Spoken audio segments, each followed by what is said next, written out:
If quantum does happen, it is going to change the entire world. It will change the entire financial system. Maybe by 2030, you can see this happening. Welcome back, everyone, to another electrifying episode of Tank Talks. I'm your host, Matt Cohen, and joining me as always is the one and only John Ruffalo. Get ready as we dive headfirst into the hottest news and most exciting headlines at the intersection of business, innovation, and politics. Welcome back to the Tank, John. How you doing? Not bad, Matt. How are you? I'm doing well. We've got a lot to cover as always. So, first on the docket here, we've got a great inside scoop story from Katherine McIntyre from The Logic on the current draft mini budget, which includes a $2 billion package to entice pension funds to invest in startups and scale-ups, something I think you've probably had a bit of a conversation on with some of the people in government and around. So the conversation that Katherine was able to uncover is that the Canadian government is looking to incentivize pension funds and institutional investors to put more money into Canadian startups and scale-ups. And this leaked draft of the upcoming mini budget, which is always leaked for some reason, basically shows that a plan for 2 new funding pools should be presented, a 4th round of venture capital initiative, the Vicky mandate worth $1 billion, and a separate $1 billion fund targeting mid-cap companies, something you know a bit about. And both funds would offer favorable terms to attract pension funds and as well to try to help out the startup and VC ecosystem. So, not sure what this is going to actually do, considering we've got a government that's at odds with each other, but give us the inside scoop from your perspective. What do you think happens here? Well, this is a bit of a geopolitical issue if you kind of take it up a notch. You have an incoming U.S. administration, and what are they telling? Keep your capital in the United States, and we will incentivize you. Oh, and by the way, if you don't keep it in the United States, we're not gonna treat you so nice. Where's our biggest source of FDI? United States. Now, certainly we should be doing some stuff with specific stuff with respect to energy, mining and resources and defense. And perhaps that will get around, some of that FDI issue. But this is a response of the reality that capital in Canada will become increasingly constrained, which is why we were deeply concerned on the increases in capital gains taxes, because it actually has the impact that you expect it to have, which is less capital. So I think this is a small, and by the way, welcome. More capital is always awesome. The question will really be, will it have the outcome that you intend for it? So it's well-meaning, well-directed. I just don't know whether it will achieve the objectives, and is it just a drop in the bucket anyway? Yeah, right. You're talking about this sort of comment that was made by the former Bank of Canada governor, Stephen Poloz, about using carrots, not sticks, to encourage more local investments, right? Yeah, so I guess the other thing, though, is if your prediction or the predictions out there are that there's going to be a election come, springtime, will this capital even see the light of day? There's a practical issue on this because there's going to be requirements on here, and the private capital is going to have requirements to have the matching. It's going to be past this government. So the real question is this ultimately going to even get passed at the end of the day? Right. And I don't know. That's why it feels a bit like posturing, but like you said, we'll have to wait and see. It's a good initiative, but will it actually see the light of day? It's in the right direction. So I think, I could shit on it, but I won't, because it is in the right direction. It is. But you have to look at the whole multitude of all the things and why. And you know what? It is a good reaction. It's better, in my view, than, handing out $200 checks to everyone, which doesn't really do anything. At least this is an investment into Canada. And big thumbs up for me from that perspective. For sure. I'm looking forward to getting my GST rebate on my Hanukkah bush this year. So very excited about that. On the GST. Yeah, that's going to survive, because I think we're 2 days away from that one. I'm not so sure about your $250 check, but so don't cash your check yet. I hear you. Working on to our next topic here, something that's taking over a lot of ripples across the Canadian tech and media headline landscape is Sheertex and its founder, Katherine Homuth, who has been making some headlines herself. For those who don't know what's going on, Sheertex, created by SRTX, has secured a significant funding round with its most recent $35 million Canadian investment from Investissement Québec as part of a larger $70 million Canadian convertible note financing round that was closed earlier, or aimed to close at the end of this year. Now, this investment is trying to help Sheertex scale its manufacturing operations and boost its operations in Quebec. So for other people who don't know what Sheertex does, it's basically a company that builds the unbreakable, pantyhose, I believe, in garment industry, and has gone from a direct-to-consumer model targeting consumers to targeting wholesalers and retailers as well. And, they've got some pretty interesting customers. The business has, moved into a vertical manufacturing space, which is something you don't often see. But where the headlines sort of came around recently was that there was some other publications that were writing about how Sheertex was, being undercut by some other competitors who had products that outperform. Most notably, the New York Times piece, Wirecutter, was saying that for $34, you can buy, sheer black tights that outperform Sheertex. So the founder kind of came out swinging and talked about how it was really unfavorable coverage towards her and her company, which is trying to take on a really big problem, which is the re-onshoring of supply chains, building everything in-house instead of just throwing a nice brand on top of somebody else's products. And the whole industry kind of rallied around Katherine, from most notably investors like Alan Lau and Andrew D'Souza, and talking about how this business is not an easy business to do, especially in Canada, and that she's trying for a moonshot here. But she had to come out and write this huge, Substack article about the business. So maybe give your thoughts. You've known Katherine for a while. Yes. What do you think's going on here? And why has there been such visceral reactions from both sides? Yeah, I mean, I think that there is two different pieces to her thinking. Number one, she's talking about moonshots, generally speaking, and the lack of support, particularly in Canada, in moonshots. And she's not wrong on that. There is both a conservatism, number one, and number two, almost a practical reality of the lack of capital. If you have a massive multi-billion-dollar fund, you can, from an asset allocation perspective, have a few moonshots in there. But if you have a small average fund, you blow the fund, because a moonshot really requires an abundant amount of capital up front to place the bet. Whereas a lot of the businesses that we typically see, say in the SaaS business, you have this customer market fit, and you could kind of incrementalize your capital along the way. So she was voicing the frustration, and we had a lovely chat on that, and I didn't disagree. Her second major macroeconomic point is, as the world is getting more dangerous and is deglobalizing or regionalizing, onshoring or friendshoring, what you and I had discussed last week, is real.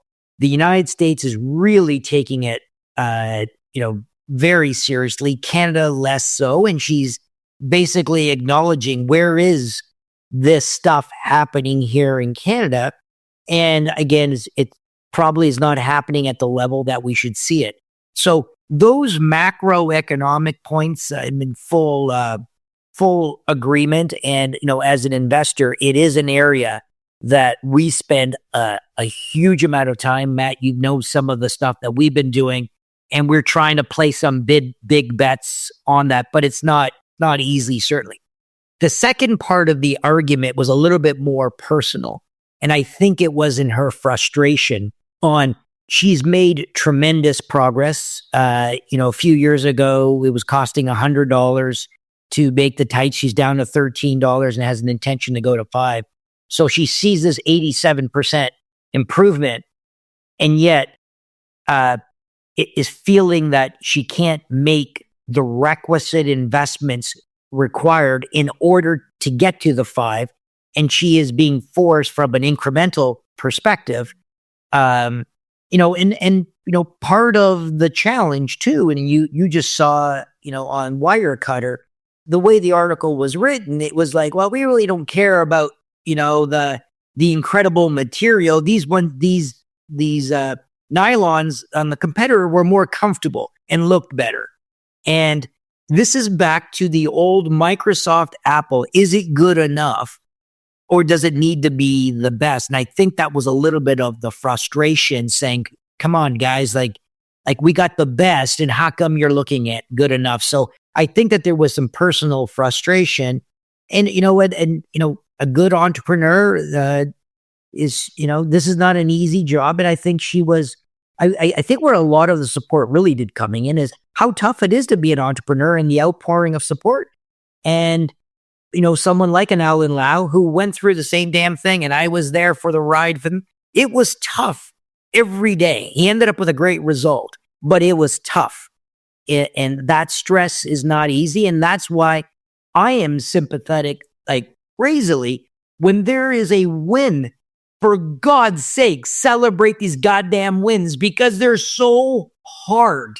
And that is what you felt on the emotional part, is it's hard. And let's celebrate not even necessarily the winners, but for those that are trying to win hard. Yeah, and not to kind of comment too much in terms of like the similarities to obviously how Tesla had to survive for the first few years, and SpaceX had a lot of the upfront costs before they saw their first revenue. Amazon. There's so many examples of how large infrastructure costs and upfront investment is required for many, many years, where the company is losing tens of millions, just like it is here.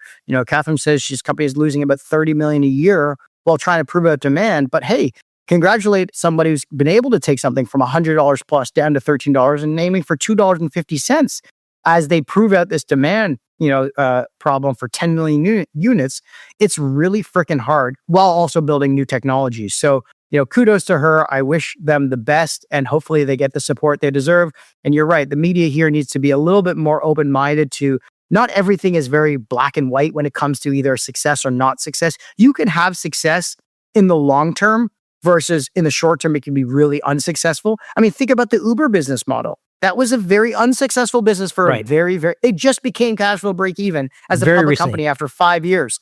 Yeah. Like, it's just not the same thing. So maybe everyone just has to take your mind away from resources and real estate in this country, right? Speaking of changing minds here, you made a really cool investment this week, and I want to get some info from you on this. So Raptor Maps is a company that you guys just led a Series C financing round in. Yes. And I want to hear about it. I mean, this company sounds really cool. It's a software solution for the solar energy sector. They raised $35 million, led by Maverick Private Equity, to help them basically support their solar asset management platform and further development of its newly launched Raptor Solar Sentry tool. And can you tell us a little bit about this? What's the sort of ROI you're looking for, and how is machine learning and AI being applied here? Yes. So again, we're macroeconomic investors first, right? So we look at, and one of our big themes is smart cities. And one of the core aspects of the city is the need for energy. And, and everybody knows, the issues around energy and carbon versus renewable. What is very clear, I think certainly from a United States perspective, and I would argue from a global perspective, I think the two big winners of renewable is actually the same answer. One is solar, and one's going to be nuclear, particular fusion, which is replicating this solar in a box, really, when you think about it. Although the second one on nuclear fusion is, it's far down the road. So solar has made the big escape from a velocity perspective in the United States. It is now 10% of the entire US grid, up from 5% 5 years ago. And it was kind of neck and neck with wind for a while, but it actually put it into the dust. The leading jurisdictions, interestingly, of renewable energy in the United States are red states. Ironically, with Texas being the number one leading one, because they're realizing that the economics are actually working now. And why is that? Because the cost of solar panels have dropped 99% in the last 15 years. So now when you really want to get the juice, you're not getting it through decreased cost of panels. You're getting it through operational efficiencies. And one of the problems on these solar farms is it's over a vast area, typically in deserted areas and literally in deserts. Nevada deserts. Yeah. Yeah, or in Texas, farmland that's not growing anything. What these MIT PhDs, it was a Y Combinator company, and we were following the area and then met with them, but they're actually drone experts. And what their system does is, without anybody around, it flies continuous drones over these vast acreages and constantly imaging and constantly figuring out every single piece of equipment and connectivity. Either where is their current damage or where is underperformance, or where there might be predictive underperformance. And that is, so right now they're at the BI layer on where is the problem right now. And then it's overlaid on the AI side. So now what would take, massive amount of human labor is basically drones telling the AI systems here, or on an AI basis, that, oh, wait a minute, part in vector D3 is about to go down. You got 1 month left. Let's process an order on the warranty right back to the supplier. And this is a phenomenal application of how the ROI on a lot of these assets. And we did one very similar on real estate with our previous investment on code, except it was for buildings. And how do you wring out the value of the building? It's through operational efficiency, and AI is a core component of that. Yeah, predictive maintenance is a big thing across many industries. We have an investment called Pitstop that's doing this in the fleet management space, doing, cars that need to be taken off the road before an engine fails, just like a solar panel, costs a lot of money. You think about, our last episode with Mitch DeBora, who you met with as well from Mosaic Manufacturing. Absolutely. These machines that are sitting down are sitting idle, cost a lot of money. It's not just how much that little part costs to get, but it's the downtime that costs a lot of money. And you're under SLAs, and you got penalty provisions if you don't deliver. It's very expensive. Yeah, exactly. I want to move on, Don, to a company that you've known from your prior time at OMERS that just raised $175 million, which is quantum computing company D-Wave. Raised $175 million, strengthening its financial position and trying to close out 2024 with over $160 million in cash. Obviously, despite some significant headwinds over the year, they're trying to still build a sustainable business here. Now, the interesting thing about this financing round that came out of D-Wave is the same time that the Willow program announced from Google is their new quantum computing chip named Willow, which represents a huge advancement in the field of quantum computing here. Seems like quantum is coming back into the conversation here. The performance of Willow has been able to demonstrate some pretty impressive computational stats. Problems they're solving in under 5 minutes that would take today's fastest supercomputers 10 septillion years to complete. I don't even know how many years that is. Yeah. That sounds like a lot. Sounds like a lot. Sounds like a lot. So I guess, are you following this, what's going on here? I know you've moved on from D-Wave, I think. Yeah. Well, I was the first check into Xanadu and know this. I would, as somebody has told me, if you think you know quantum, you actually don't know quantum. And I lived and died by that. One of the biggest advantages that I liked in quantum is, in many cases, including the Google one, they must keep the qubits at, I think it's 460 degrees below zero, which I think is 0 degrees Kelvin. I could be corrected on that. Right. And in order to keep them stable, which does make it very, very difficult to miniaturize chips if you want to have them in mobile devices as opposed to cloud computing systems. So the question really is, from my perspective, and this is where Xanadu came in and how I differentiated between D-Wave, is Xanadu uses light photonics, which implies that you can keep the chips at room temperature. What's the interesting thing about this, though, and it's very different from when I invested, is there was not a geopolitical military Cold War superiority over quantum.